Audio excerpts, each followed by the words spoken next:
मैहर वाली मैया की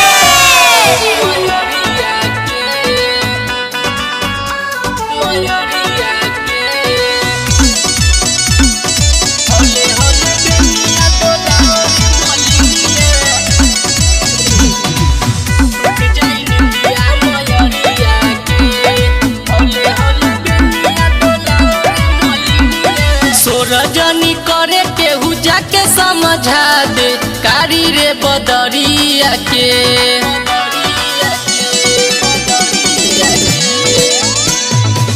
रजनी करे केहू जाके समझा दे कारी रे बदरिया के हौले हौले बेनिया डोलाओ रे मलिनिया टूट जाई निंदिया मयरिया के हौले हौले बेनिया डोलाओ रे मलिनिया टूट जाई निंदिया मयरिया के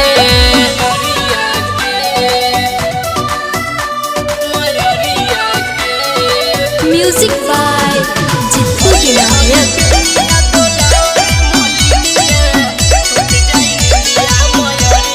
दिन भर के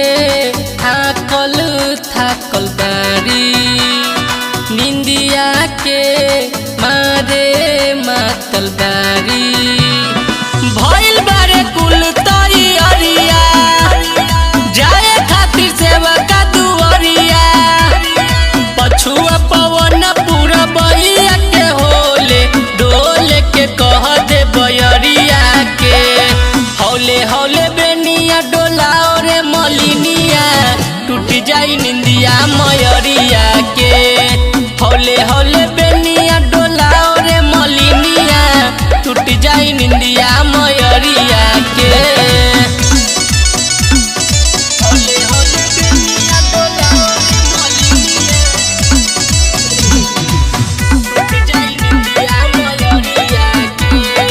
हौले हौले बेनिया डोलाओ रे मलिनिया अरहुल के फुलवा मन में भावे निमिया के पतैया पचिरा गावे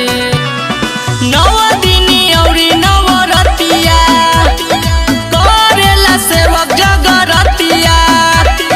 फेर द नजर माई जी तू पंकज पे दूर कई दनहरिया के हौले हौले बेनिया डोलाओ रे मलिनिया टूट जाई निंदिया मयरिया के हौले हौले बेनिया डोलाओ रे मलिनिया टूट जाई निंदिया मयरिया के रजनी करे केहू जाके समझा दे कारी रे बदरिया के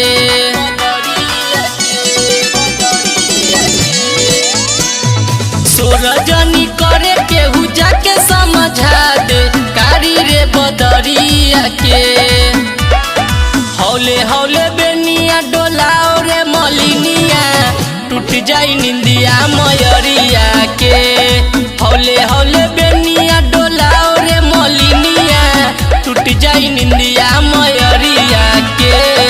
अपना धुन रिकॉर्डिंग स्टूडियो हाजीपुर।